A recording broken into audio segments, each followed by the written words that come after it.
Welcome to this URI Landscape Architecture lecture. We'll be starting shortly, but before we do, I'd like to bring you a short video about the College of Arts and Sciences, which is where landscape architecture is housed. Nobody is going to ever replace the capacity of a human. And this is why thinking is our number one obsession. A College of Arts and Sciences education gives you the confidence to bring together all the strands that you value and apply them in ways that are fulfilling for you as an individual, but also resonate out. You have to really look at schools as a place to grow as yourself. And I think that URI does a great job of that. There's a sense of pride in the work that you put out there. Students are just excited. Whatever field they're in, they want to be the best at it. And I think that's kind of infectious. The thing that sets URI apart is that we as a faculty and as an institution ask our students not just what you can do, but who can you be? Good evening. I'm Will Green. I'm chair of the Landscape Architecture Department at URI. And I'm host of our Landscape Architecture Lecture Series, which this year has had our speakers presenting on the theme of landscape architecture, activism, equity, and environmental justice. Tonight is our final lecture of the semester. Let's hope that in the fall, those who want to hear and watch in person will be able to do so.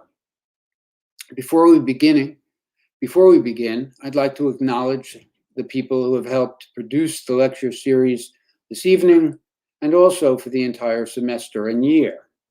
Leah Cooper is our video and social media specialist. She's from the Harrington School of Communication and Media.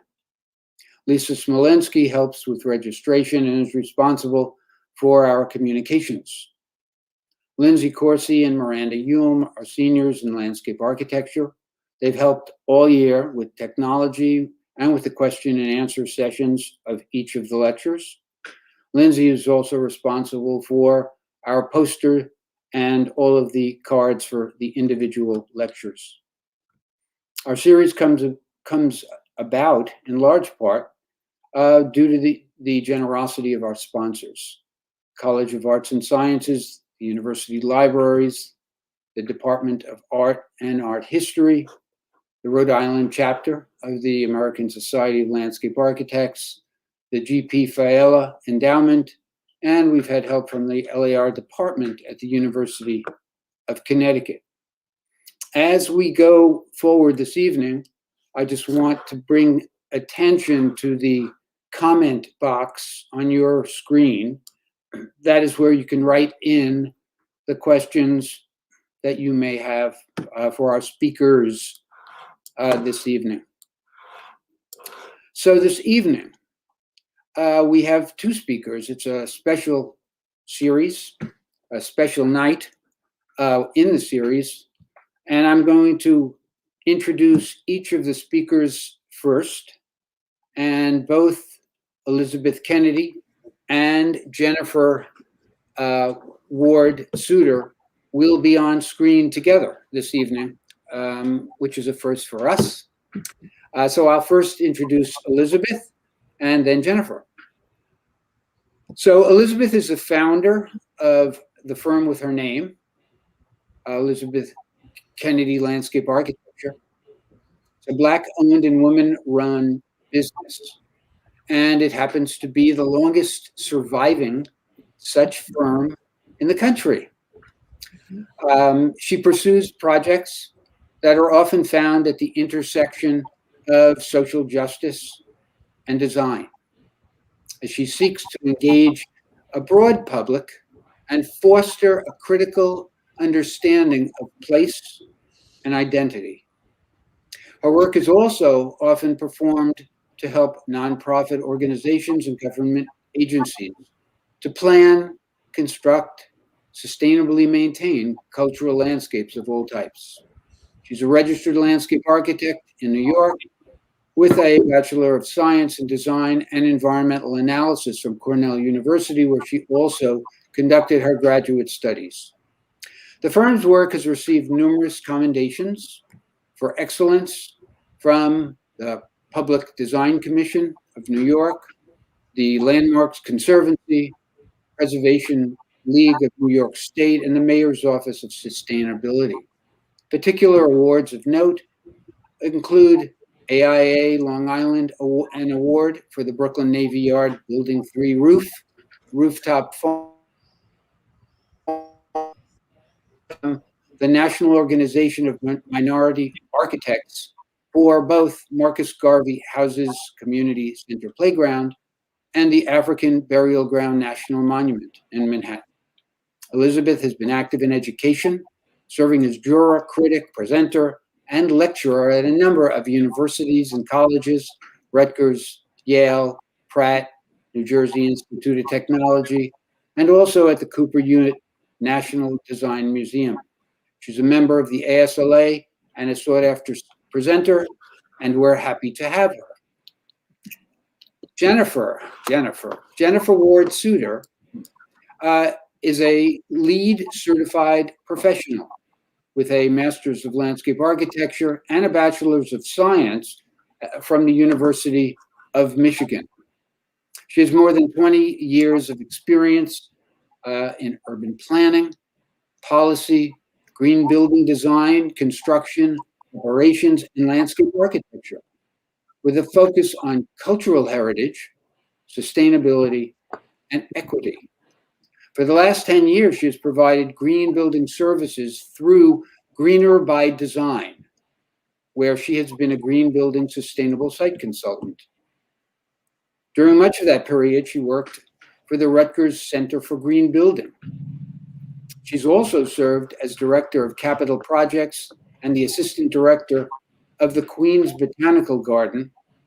She helped secure $30 million of capital funds, managed the master planning process, and oversaw completion of the first phase of a new botanical garden building that earned a LEED Platinum designation.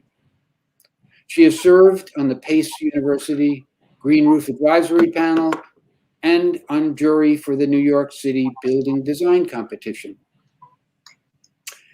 She's active with the New Jersey ASLA, serving on the annual meeting committee for years, 10 years. And she started the New Jersey ASLA Diversity Initiative. Recent publications include a co-authored paper by of the National Council on Public History, a History at Work series publication that was titled Preserving Asbury Park's African American Music Heritage, and other titles as well. We have a diverse group of presenters this evening with wonderful credentials and much to tell us. Please welcome Elizabeth and Jennifer. Thank you, Will. We will get started right away.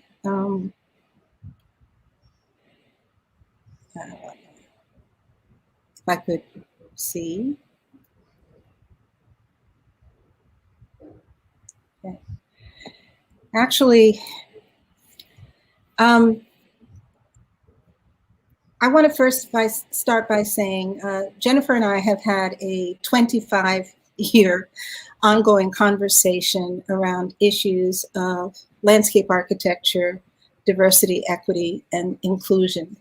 They started long before the events of last year and extend to the time when she came to me as a summer intern, and we worked together on putting together the graphics and narrative for part of the Environmental Justice is Symposium that was held at Harvard GSD way back in the 1990s. I don't want to date us too much.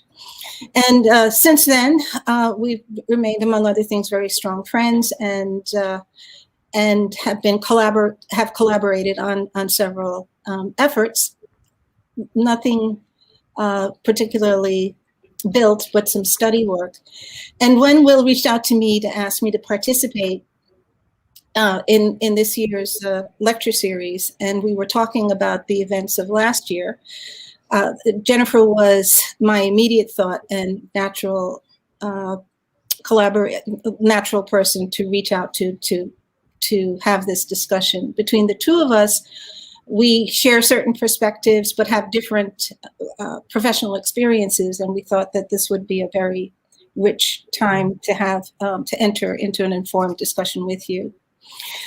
The events of last year brought to full front all of the questions that we've been looking at. What are examples of socially just landscapes? Balancing the equation between diversity, equity, inclusion, bringing diversity, equity, inclusion into practice, having outcomes that reflect the aspirations of clients that are often underrepresented. And literally the question, who gets to decide, is now front and center, whereas before it was a question that was often inconvenient. And we felt that this is an opportunity to really have meaningful discussion around our approach to this situation. So Jennifer.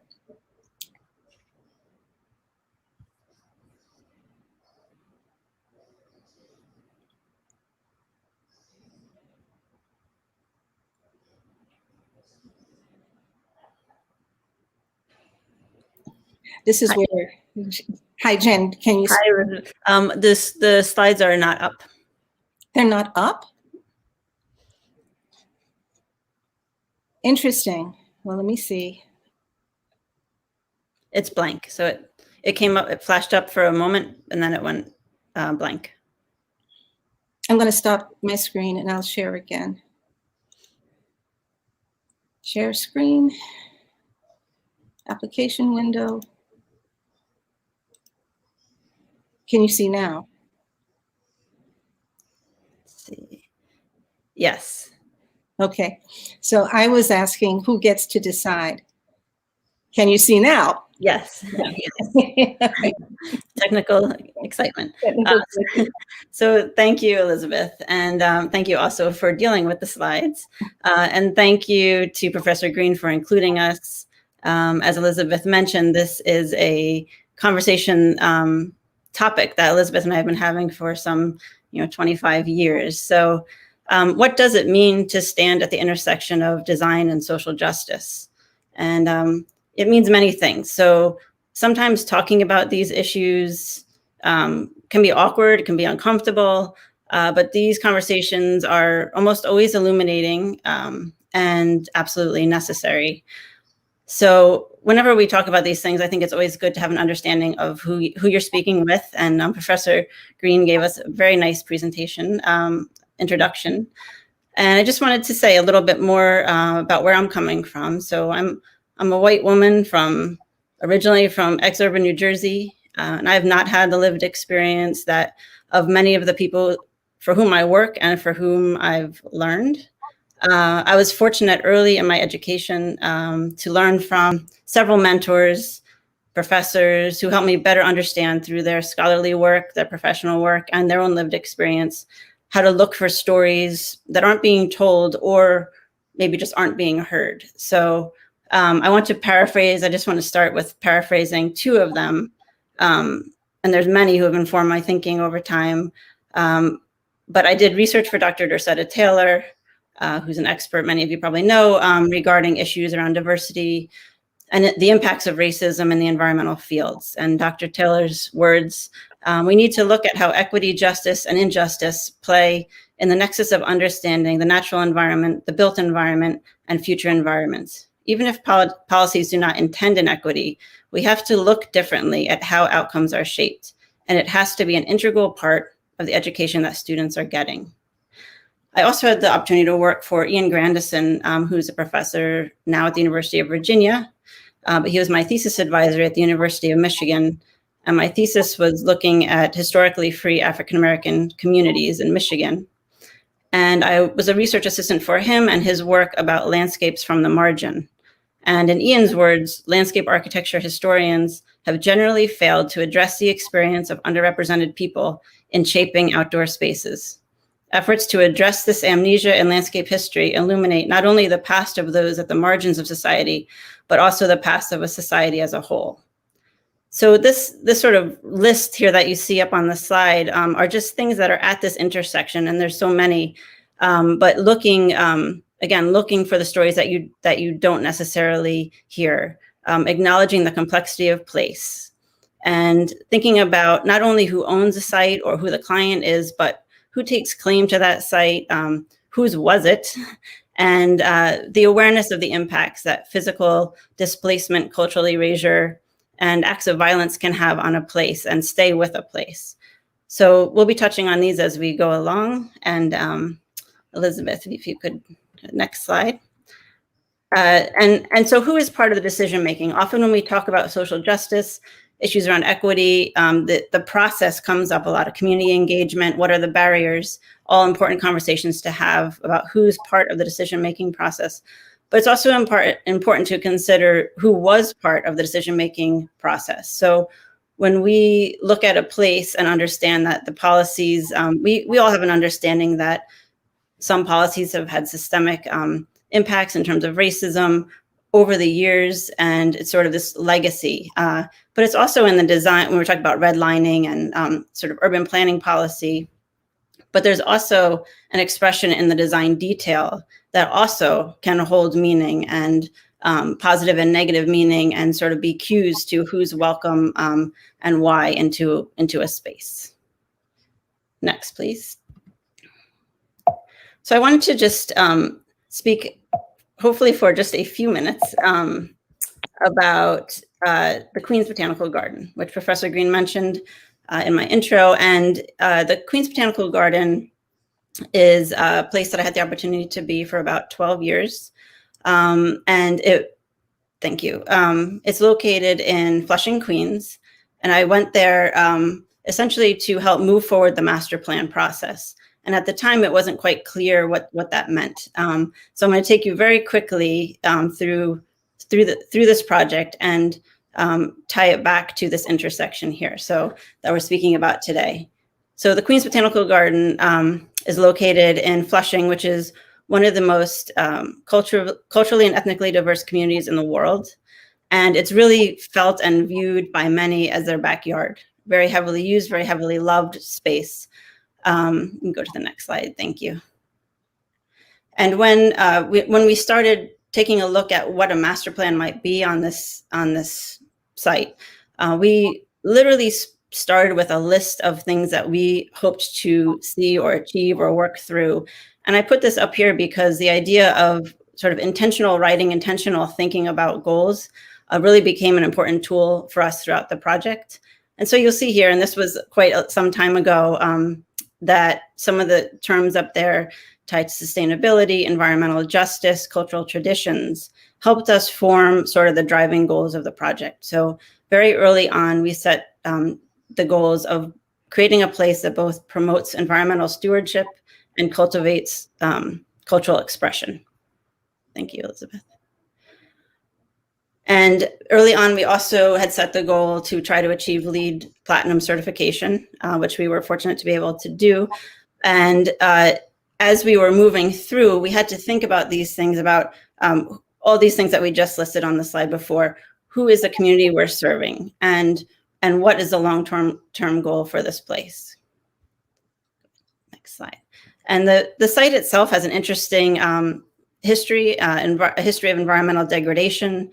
When F. Scott Fitzgerald was writing The Great Gatsby and spoke of the Valley of Ashes, it was this sort of swath of land that he was referring to. So there was a period of time it was a dump for the Brooklyn Ash Company, and definitely has layers and layers of environmental degradation. So that's an interesting thing to look at when you're talking about healing a landscape from an environmental perspective. Next slide, please. And we were very interested in the, and you'll hear me talk for a little bit about water, because the natural hydrology, the natural water systems that once ran through the site became sort of a theme throughout the project. And you'll see here that a tributary to the Flushing River once ran under the site, and this became something that we kept going back to. What does that mean in terms of what we can do going forward? And this theme, when I speak about water, the reason I'll bring it up a lot, I hopefully make the connection throughout. As we went through the process, the community that we were engaging with, which ranged not just in terms of culture and background, but also age. So we had different generations and people really from all over the world, as well as lifetime Flushing residents thinking about this. And this theme of water kept coming up. And from an environmental perspective, we had set the goal to manage all the stormwater, 100% stormwater management on site. And we started looking at sort of cues of things, different traditions from around the world about how water is moved, managed, stored, collected. And so these are a few images here. And during these workshops, we had the opportunity on our team to work with Herbert Dreitzeitl's firm from Germany, as well as Environmental Conservation Design Forum from Chicago. And we had all kinds of workshops. And again, we talked about engagement and how to understand what people were looking for in the garden. We did a lot of interesting things like building large mock river systems to understand how water moves, to see how light plays on water. We had kids activities. We had all sorts of things over the course of a number of years. Thank you. And to tie it back, what kept coming through in these themes was that people across the board wanted to be able to hear water, see water, interact with water throughout the garden. From the environmental perspective, we again wanted to manage the water. So we didn't want to use potable water to create water features. So we had to create systems that was, again, harvesting rainwater and stormwater. The other part of it was that these stories about what water and what cultural meaning water had kept coming up. Everything from meditation by water to Lunar New Year celebrations, things that all tied into different people that had given us feedback about what they wanted to see in the garden. And then just very quickly, so that you give a little sense for landscape architecture's view, that we would collect all the water that fell on this portion of the site. It would be collected into a rainwater system, cleansed through system of gravel and plants, and brought back through this water feature that then cuts through the garden. Next slide, please. And you see here, this is near the entrance to the garden. The idea is that you cross water whenever you enter the garden, whenever you enter the building.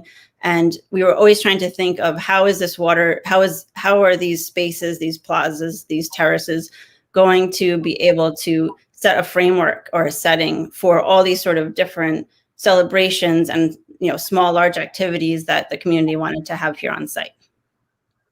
Next slide, please. And here the water, again, this is all rainwater collected that continually moves through the system.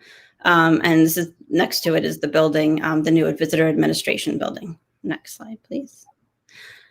And back to, again, the interaction with these different environmental strategies that we had throughout the site. Again, the goal was to be able to connect on an educational level as well, and creating a place and a setting for people to, for cultural expression. Next slide. Throughout the building had we had the same sort of dual goals throughout. So this is an image of the visitor center where each roof had a goal. We were collecting solar energy through photovoltaic panels. There's a green roof, a water collection roof. Next slide, please. Again, an image of the water coming through the building, and that plaza to your right is where there's a lot of different types of celebrations, from weddings to informal gatherings to cultural celebrations. Next image, please. And we were also thinking about, all the things that you think about in green building, sustainable design. Again, we would sort of have another lens of saying how, if we're thinking about daylighting and we're thinking about how water reflects in from this water feature into the building, how do we also incorporate that into an art space? So this hallway, which was just a functional space, became a place for the community and artists from around the world to have art exhibits. Next slide, please. And we can just run through. This is the some images from the green roof. Next slide, please. Again, the interaction that especially pretty much most students, public school students and private school students that went to school in Queens ended up at some point at the Queens Botanical Garden. It's just one of those field trips that people go to. And so we really wanted to be able to share these messages about the master plan's goals with people of all ages and all different backgrounds. And here again, you can see a little bit of the dating of this project because, as I said, we saw the team, the master plan team was really setting up the framework, and the community and the people that use the garden and the space were the ones who were kind of letting their voices come out. But when we started the project, we did a ground honoring after talking to people in the community. So we burned white sage and had a celebration, and then we had a ribbon cutting at the other end. Next slide, please. And here you see an example of some of the types of celebrations that happen.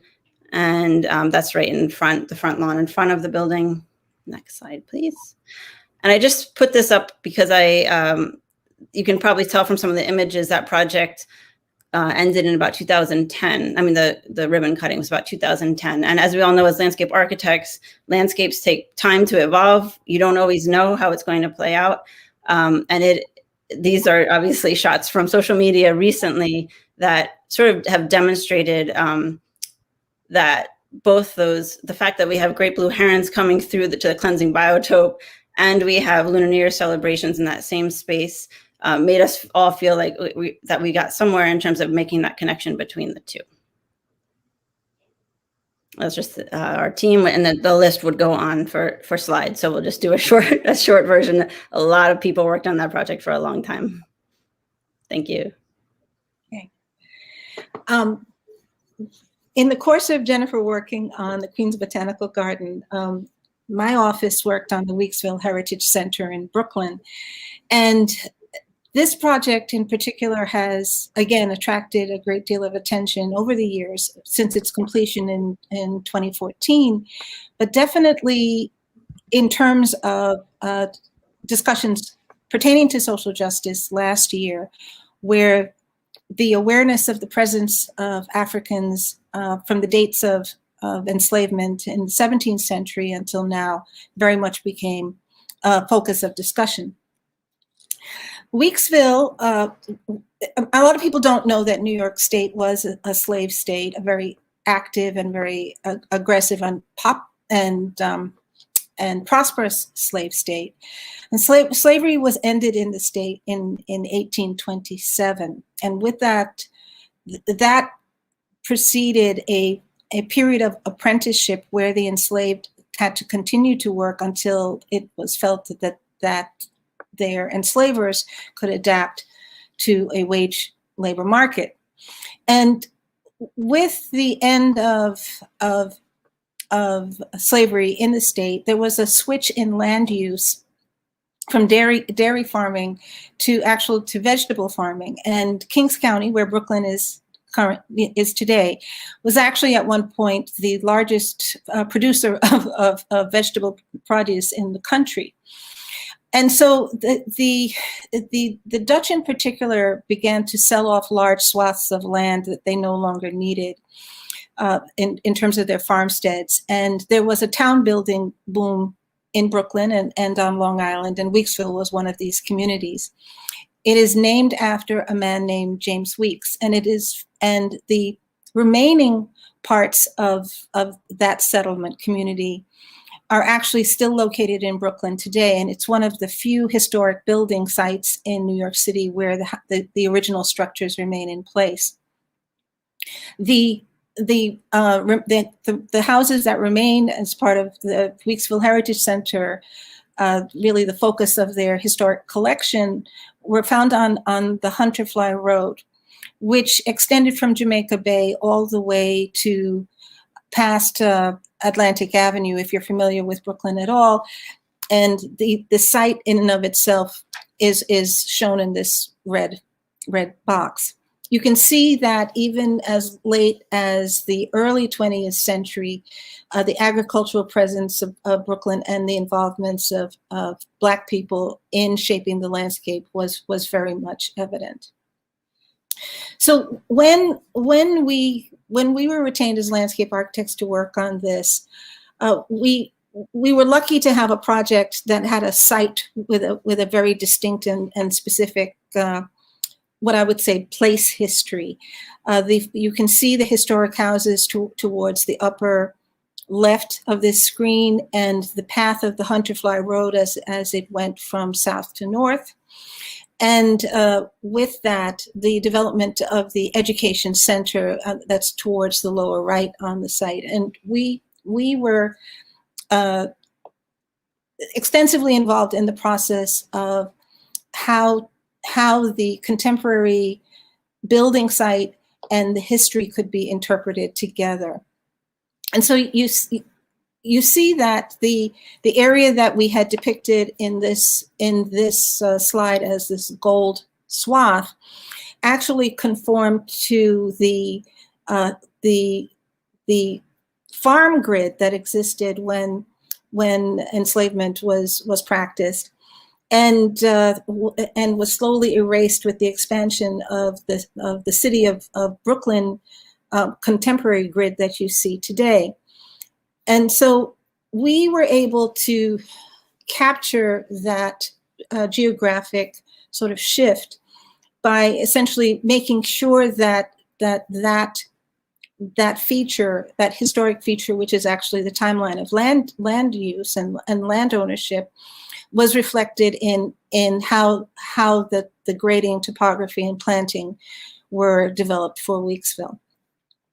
And if you ever get a chance to go, which I recommend really highly, it's a really successful site in that it manages to transport the visitor out of what is now the 21st century into a time when this African-American community of business people and professionals was very active at the turn of the late 19th and early 20th century. And so what we were brought on to do, and what we were able to do, I think, was both capture and honor the expression of Black equity in the 1960s when the houses were last occupied by tenants, and also give a contemporary sense of equity in the claiming of the history on the site. But what we didn't anticipate, and what's been really a lot of fun to observe, is the way the site is used in a personal and really unplanned way. And what we've heard from visitors over time is that Weeksville has become a place of Black joy. So while we were working with the design intent to provide spaces for things like art exhibits, and this was the red string maze that was installed about 2 years ago as a temporary exhibit, it becomes a place of celebration of dance and movement, and even dance and movement that is not predicted. In this instance, a dance troupe that engaged the high grasses to also talk about the movement of Black bodies. And we, in 2000, when we were sitting in airless rooms trying to figure out how to move forward with the story, this certainly wasn't anticipated. Weeksville is strong in the opportunity that it affords people for interpretation in such a way that even in sort of landmark fashion shows where the site was mown and the boardwalk was used to stage fashion, it's done so with a political bent in order to focus on the idea of Black presence in place. And with that, even artist installations that are lower tech in terms of Maria Teresa Alves's ballast flora, the idea of using a place where the natural environment really frames the history to also explain how invasive species that were brought to the United States in the ballast of ships is very much a part, again, of the story of enslavement, throughout the East Coast in particular. So Weeksville, I always refer to it as the project that keeps on giving, because it created a framework for our ability to work with other consultants and other clients on the questions that come up around diversity, equity, inclusion of historic claiming in projects like the African Burial Ground National Monument. And so our work in terms of making sure that a visitor to the burial ground really was aware and was able to appreciate the location of burials along the shores of the Collect Pond that originally was thought of as a beautiful place, but by the end of the period of interments there, it was known for its pollution, for its marginalization. And so when you go to the African Burial Ground National Monument and you see the mounds that define the area where the remains of 400 souls who were interred in the burial ground were their remains were removed for the construction of the Ted Weiss courthouse, which is adjacent, you understand that that undulation is supposed to also change over time. And with its irregularity, there's an understanding of land and change that also goes into the story of African Americans in place. And out of these questions, again, working in this area, and not necessarily with a formal methodology, but definitely a philosophy and a perspective, we even have had consulting agreements where we help other designers wrap their, I would say, minds around what is important in the storytelling of African American heritage sites. And so even with working with New York City Parks to develop guiding principles for the African Burial Square design within which was reclaimed out of a playground, we were able to inform the design process about the possibility of materials, the need for storytelling, the relationship of graphics in terms of actual depictions, suggested depictions, and material solutions. So with that contemporary discussion also reflects some of the work that Jennifer is actually even talking about now with Springwood Avenue.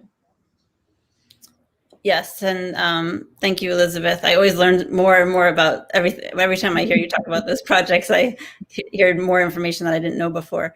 I want to speak again a little bit about Springwood Avenue in Asbury Park, New Jersey, and the Asbury Park African American Music Project, which is a community-led, volunteer-run organization that has been working to share the stories of Springwood Avenue. And so the image that you see here is an artist's mural, sort of an artist's take on what Springwood Avenue looked like in its heyday. And Springwood Avenue, as you can see, is the heart of Asbury Park's historic African American community. And it was lined with music venues all up and down and Black-owned businesses. Next slide, please. And Springwood Avenue was also known as a respite for African Americans traveling, not just musicians, but people traveling around the area. It had many sites on the Green Book, and it was known as sort of as a safe place to stop when you were traveling, but also for musicians that were on the circuit going from New York to Philadelphia and other spots. And since not everybody knows Asbury Park's detail of geography, I just wanted to just share a little context here. And so Asbury Park right now, if you do hear about it, there's so many positive things happening, exciting things, a lot of development, a lot of new communities growing, and a lot of influences from different communities. Very, very active, active community. We always joke that if you want to get involved in something, it's a place to be. But it also suffers from still a legacy of racism and sort of systemic impacts from it since its founding. So sort of in a very obvious way, in terms of geography, Asbury Park is split east and west by a railroad track. And the eastern portion of the city, and it's a small city, population of 15,000 year round, that can swell to hundreds of thousands during the season. But on the east side is traditionally the part of the city that serves the tourism and the beachfront area. And then the west side has historically been the part of town where the people who serve the tourist industry live. So historically, and it was actually annexed into the city at one point. But historically, the community of color, indigenous community, and also new immigrants living on the west side of town. Next slide, please. And so the Asbury Park African American Project, which we call AP-AMP because it's a very long name, has been working along with others for a number of years to document the history of Springwood Avenue. And one of the main goals is to share the stories through the voices of those who lived them. And so I like to put this up here because as you see some of the other images, you'll see that it was the vibrancy of Springwood Avenue has come through at that era at a certain point through all these interviews that we've done over the years. But saxophonist, Mr. Cliff Johnson, he's a very good friend of mine. He's getting close to the century mark there. I think he's about 97 and still playing. And he and many others bring these stories to life. So I want to use his words. I was playing at the Elks on my intermission. I would walk around the block to the Capitol, listen to what the musicians were playing there, walk just a few steps down from the Capitol, walk into the Turf Club, check those guys out. It was like a round robin. All this was within 4 minutes. 3 venues within 4 minutes and music going all the time. It was fantastic. Next slide, please. And so, again, the history has many, many layers, as we talked about before, the complexity of a place. So not only do we hear so many positive stories, and I say this all the time, that the getting to sit and listen to people's stories is truly a gift. But it's not all stories about positive, happy memories. There's also stories of pain and violence and loss that is all part of a place. And in 1970, unfortunately, most of the physical fabric of the neighborhood was lost during a period of unrest. In about 4 days, a lot of Springwood Avenue was decimated. So the community is still there, but most of those music venues and businesses are gone. Next slide, please. So we've been working, again, through using these various tools and oral history interviews, research, mapping, all of these things to help share and facilitate these stories being not only documented, but move more towards the central part of the story of Asbury Park. And part of the challenge is that when the physical fabric has been lost, how do you share those stories? And so as a landscape architect, often when I go into the interviews and I say I'm trained in landscape architecture, it's sort of a question is, well, why are you involved in this? And how does that relate? And I will tell you that the skills and the tools that I learned as a trained landscape architect are really what helped me look to what is missing from this landscape and what's not being told, what's not being heard. One of our projects that we're working on now is trying to save and preserve the Turf Club. Next slide, please. And the Turf Club, it is the last standing structure that was once a music venue on Springwood Avenue. So what this means is that there's a generation of people who have grown up in the neighborhood and have aunts and uncles and family members who played music and owned businesses and worked on Springwood Avenue, but have grown up in a space that is essentially vacant lots. And with a few small functioning businesses. So the Turf Club, as I said, is the last standing sort of vestige of that. And we've spent a number of years looking at what is the value and the meaning of this place. Does the structure itself have meaning? Can there be a music venue like that recreated in a different way that would serve the same purpose? And we've really found, really just from listening to many, many people of different ages, and a lot of the people we interview are in their 80s and 90s, but we also speak to all different generations. And one of our goals is to connect across generations, is that that structure in itself holds meaning, and also its relationship to the intersection of Springwood Avenue and Atkins Avenue. And it came up time and time again that there's meaning just in that connection right there of hearing stories about music flowing out onto the street, just the way that the entrance to that building is on the corner and you could peek in as a kid and see things happening.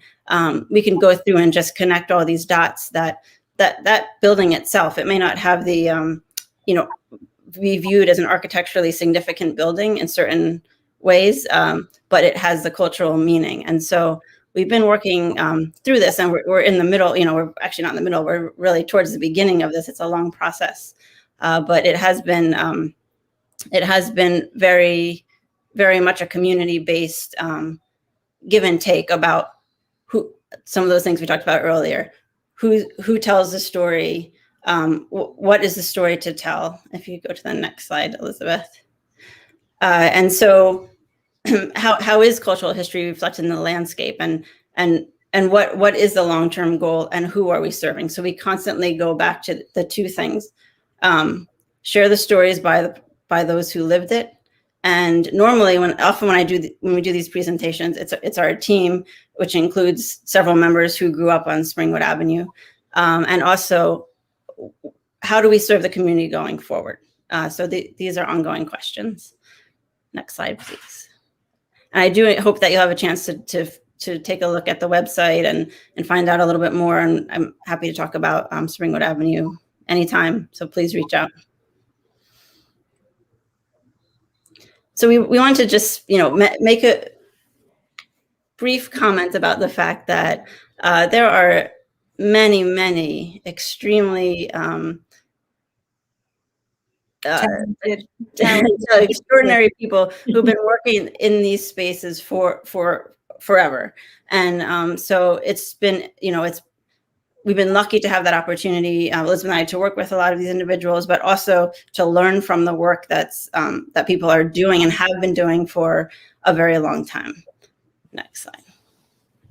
And so at this time, as Elizabeth had mentioned, sort of the focus has really come in the past year on equity, social justice issues, and all of these things. And it's interesting to see that you're starting to see some of these topics codified in building certification systems. This is one of the petals of the Living Building Challenge is called equity, and there's metrics to achieve equity. And you start seeing these things in standards and certifications and in policy. Next slide, please.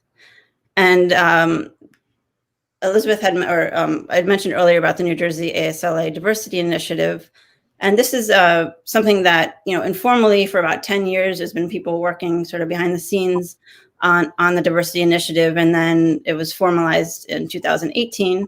And it's a subcommittee as part of the chapter's annual meeting committee. And we've been really, it's been a learning experience for everybody, and it's continuing discussion. It's discussion about all the things we're talking about today, and hopefully we'll have in the Q&A as well. But each year at the annual meeting, we've been able to have informal and formal sessions around these topics. We've done activities and engagement activities outside of the annual meeting, and started to really collaborate with other chapters and sort of share lessons learned with other chapters and other allied professionals. And this is just sort of a call to action that often when we talk about these things, people ask, how do you get involved? How do you get engaged with community? All these different things. And one of the things I always say is if we're trying to understand the complexity of a space, one place to start is right near home. And how can you, what's happening around in your community that you can get involved in? It's a way, one, to of course gain experience and give back and all of those things, But it's also a way to sort of, if these are all issues that we're hopefully moving more towards the central focus, not as a track, not as something peripheral, but every project, where does it stand in terms of equity, justice? Then that's something that we can all be committed to practicing, in our neighborhoods. And the ASLA has been pretty active in this area, from the diversity summit that they hold annually to the formation of organizations now that are beginning to develop capacity in STEAM, including the National Association of Minority Landscape Architects and the Black Landscape Architects Network. And with that, we will, I guess, figure out how to exit the screen now and enter and engage any questions. Thank you very much for this really exciting and eye-opening presentation this evening. Your projects were, I'd like to just let you know that Kofi Boone is giving a keynote talk tomorrow morning at 9 a.m. in Providence, or it's a part of the Historic Preservation Conference that's looking also at equity issues and inclusion. You're right. We hope that it's everywhere and that it's not just a passing fad or need. So I have a number of questions that I see that have been submitted, and but what I'm going to start with is not part of the questions, and that's related to what you just pointed out in concluding that there is a lot of work that has all of us, every city, town, and neighborhood wants to be knowing what should we do, how do we do it. Are you finding that the funding streams are coming from the smaller communities and neighborhoods to the state making, or states and cities and states are making commitments to trying to become more inclusive and to get more landscape architects and a more diverse group of landscape architects and designers and planners involved in this process? Mm-hmm. Jen, you want to go first? Sure. I mean, I can speak. It's not specific to landscape architecture, but I will say that I've seen several streams of funding that is tied to some of the work that we're doing. That's really new programs that have come up in the past year around underrepresented communities, and it's about the storytelling, but that you're able to piece together these other elements in there. So it's not from a source necessarily, design related, but it can be applied towards those. I know that there have been some very specific initiatives. A lot of it has to do with restorative justice, the interpretation, not something specifically for landscape architecture per se. However, in New York, the way the concerns are being expressed around social justice issues is that by the time it gets to the agencies that are responsible for implementation, that staff has a bigger picture, and they know that if you're talking about the province of landscape architecture, that they are engaging, they're writing the RFPs and they're engaging the communities in certain ways. So you might not necessarily have a conversation about diversity, equity, inclusion as a headline item, but all of the criteria by which you approach the project has to address these issues. The Department of Design and Construction in New York City had guidelines that were looking at healthy communities. It's late, I can't remember all four of the topics, but sustainability, wellness, equity, and there's a fourth one that I always forget. But the intentionality, it was an attempt by DDC to make sure that there is an intentional look at these issues when you're looking at programming and planning, and not just a tack or an add-on. So the idea of building this into the DNA of a project has been slowly building momentum, and then last year it propelled everything forward. Thank you. This says, question, maybe it goes to Jennifer because it's Queens. Are there any examples of cultural programming that occur regularly at the Queens Botanical Garden that is relative to this evening's conversation? Yes, I mean there are all sorts of activities that go on. Of course, this year with COVID has been different, but there are still activities going on. But for one thing, there's Tai Chi 365 days a year there. That's done outside in the morning, certainly tied to cultural celebrations like the Lunar New Year parade and festival, the winter solstice, all the seasonal things. So different communities often different community groups, like a culture group that we work with in the Korean community will have a series of events that they may do. So it does change, but there's the core that happen every year. And they definitely, from kids groups to seniors, there's a whole range.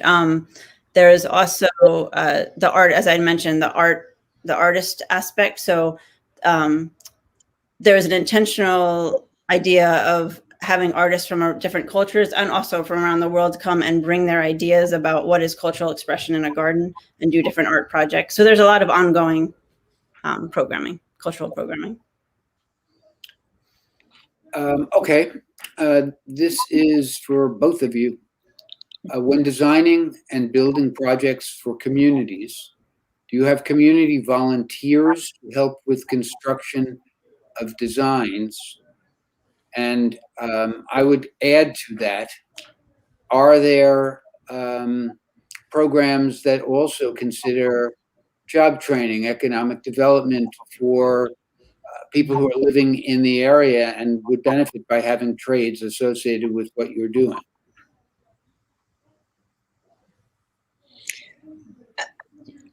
The way I would answer that is it's what we work on is all, it's 99.9% of what EKLA does is either directly in the public sector, or it's for nonprofits that are funded by the public sector. And usually those projects are fairly large. They're advertised publicly and they are bid by large companies. Now, New York State has maybe not the highest, but it has the governor has set a very high threshold for participation of underrepresented communities in the work at various stages. It used to be usually, this happens on the construction end, but it's also happening on the professional services end. And that level of representation can be as high as 35 or 40%. Part of that initiative, depending on the funder, there are instances where there are specifics about job training. The construction industry is very complex, particularly in the public sector, because you have unions, you have all of these other things that sort of have exclusionary sort of structures already built in. But there are several projects I know particularly where the outreach towards underserved communities and the goal of building capacity around employment and job training is very much a part of the structure of those larger projects. There are also just other ways of, among other things, trying to get women in particular involved in construction in ways that hadn't been seen before. And so those are parallel efforts. There are companies that actually make sure that within the structure of the bidder, there's a level of representation. So this is a very sort of complex and layered question. But is there sort of a grassroots effort to get people to go out there and learn how to build? For various reasons, no. You more have that in terms of voluntary activities, in terms of things like community gardening. I don't want to diminish anything, but where the exposure and liability is probably not as great. Thank you. Next one down. Are there times when in your work with telling stories and bringing different country, with bringing culture to the forefront, are there times where there are conflicting cultures when you take a slice through history, who are all worth telling their story? How do you integrate that into a project, and are there conflicts that sometimes occur?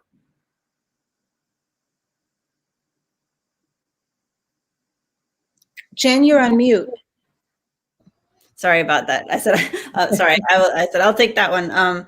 That there certainly are conflicts. And again, that goes back to that layered complexity of a place. So, for example, Asbury Park is a great example because, and it also goes to the fact of ownership and, owning the story, that of course, every place is impacted by, generations of stories. So one way that I can actually just have a quick anecdotal thing. When we started working on this a number of years ago in Asbury Park, there was a quick 2-day workshop in town, and it kind of brought together about 100 people that had an interest in different topics. And if you expressed an interest in a topic, then you owned it, and you had to facilitate sessions about it for 2 days. It was called Creative Asbury, I think. And out of that, this whole idea of cultural heritage expression in Springwood Avenue is something I brought up, and then I owned it for 2 days. But in the course of that discussion, this exact question, came up. And how we talked about it was the fact that, we had a group of community people who were extremely knowledgeable and focused on the African-American history of this particular area of town. And then there are other partner groups, allied groups, who had focus and extreme depth of knowledge, LGBTQ community, the history in Asbury Park, that were doing similar work. So we said, everyone work on their piece, and then we'll work on how to express it. And whether it's all in the same place geographically in town, the goal was to ensure that those stories are shared, but there had to be sort of a driving force behind each one to make it happen. So that's why, in a larger planning sense, the city is putting together cultural heritage planning and things like that ties it all together. But to be honest, at that time, it was very ad hoc. So the way that was sort of addressed was brainstorming in sessions, who has resources here? How can we, how can you kind of share that story without excluding people, and in this particular case, we said, this particular piece of history in Asbury Park is not represented. So we're going to make sure there's a repository of that history. So sometimes it's just, I think, a question of, understanding those layers, and then how do you, how do you make it move forward and then come back together? But it's got to be a little bit dissected, I think, in most places. Most places have a lot of stories. Mm-hmm. Mm-hmm. I think as a designer, as a planner, there's a certain perspective. As a designer, there might be a different one. I have to admit that I am very, I want to almost say selfish about moving forward in a design. When in terms of research of the project, I try to narrow the point of the narrative down to a single, I call it a linchpin. It's like the issue around which all of this rotates. There's some aspect of the story that is the catalyst, the protagonist, whatever it is, of everything that's happening here. And in the course of the way we work, we end up trying to find and lasering in on that. So even when we worked, and I didn't mention some of the other cultures that we've worked with, but we worked on the restoration of a historic Eastern European Jewish cemetery, and my secretary at the time, who was a retired teacher, picked up on the nuances around the Landsmannschaften and how the connection to the old world and how the communities operated here, and the whole aspect of of communal support that predated Social Security and all these things.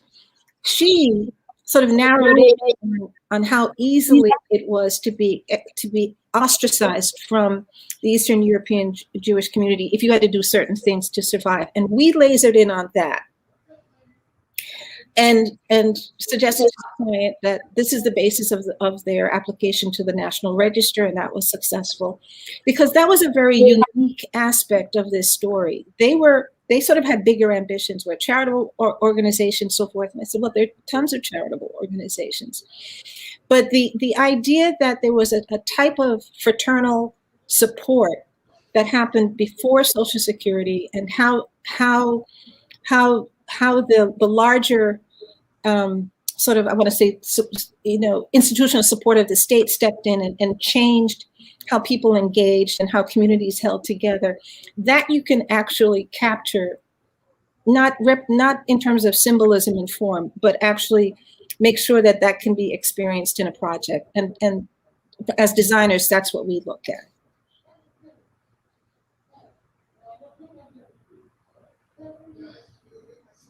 Have we stunned you into silence? How do you effectively engage the community in the story you are telling or the interpretations you intend to display in a space?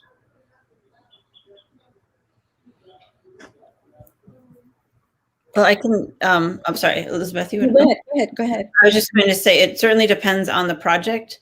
But I would say that some of the, and the more that I've been involved with AP AMP, that the, I mean, certainly all the things that we do there are things that we've done in other projects too, on a maybe less intense scale about, all this traditional, having workshops, interviews, but having those one-on-one narratives. If, and people always say, well, we don't have time, we don't have budget, which is always an issue where you have a timeline of, it's a project, you have to move forward, which goes back to that idea of making these things not peripheral, but central.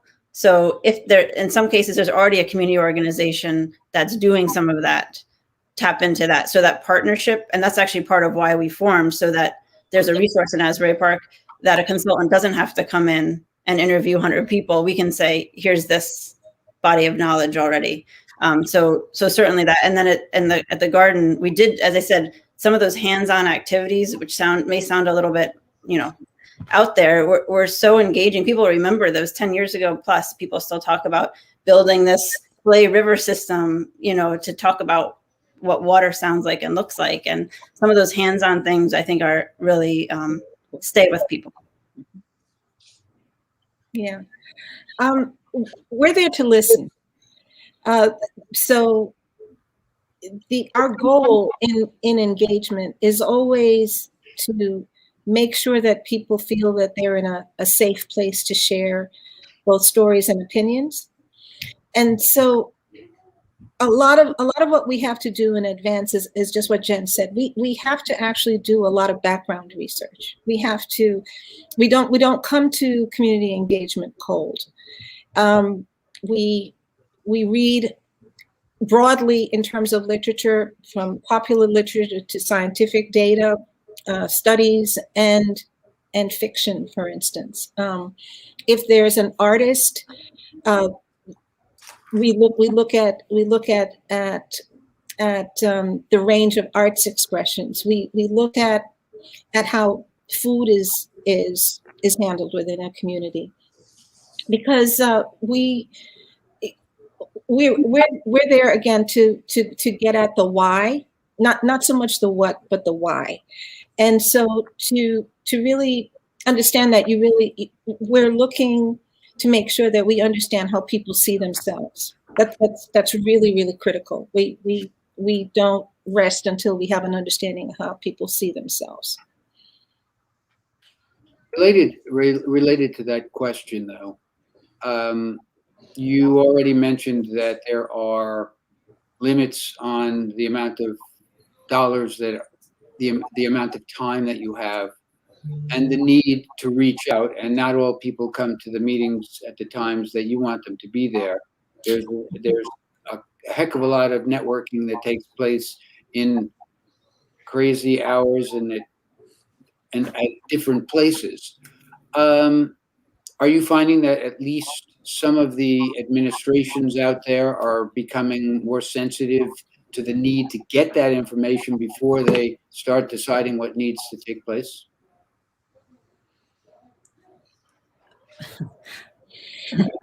I will say that again, I'm speaking because I know when Elizabeth was talking about New York, like a lot of the QBG, all that stuff falls into that bureaucracy. And when I left New York, I said probably my number one skill was how to navigate that crazy bureaucracy. But in a small, like in a city like Asbury Park, what I've found, and I would always advocate for the answer is yes. I have seen change in this area, but it's always someone has to advocate for that all the time. I found that status quo, that inertia of this is the way we do it, this is the way it is.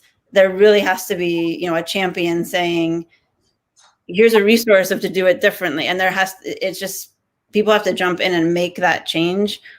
In my experience, I've only seen it coming, like someone else driving that change, not from the administration themselves. Well, we have one more question, but I'm going to pass on that one. I'm looking at the clock.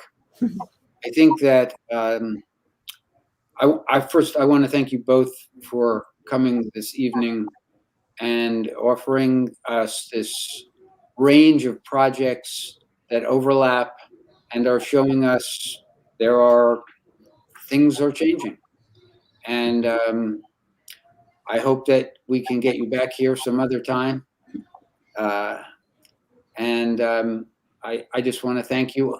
I also want to just remind everyone that we have a number of people who have done a great service for us this whole year to help us run the series and bring our guests here. And so if you get a chance to say thanks to our people who we credited at the beginning, Lindsay, Miranda, Lisa, and Leah, please do so. I think it's been an exceptional series this entire year. And I'm looking forward to the next year. I'm looking forward to seeing people in person, and maybe we'll also have a way of broadcasting and seeing people in person at the same time. So thank you very much for your presentation. Thank you very much, everyone who is out there. I have no idea who you are or where you are. And until next year, good evening. Good evening. Thank you for inviting us to be part of this.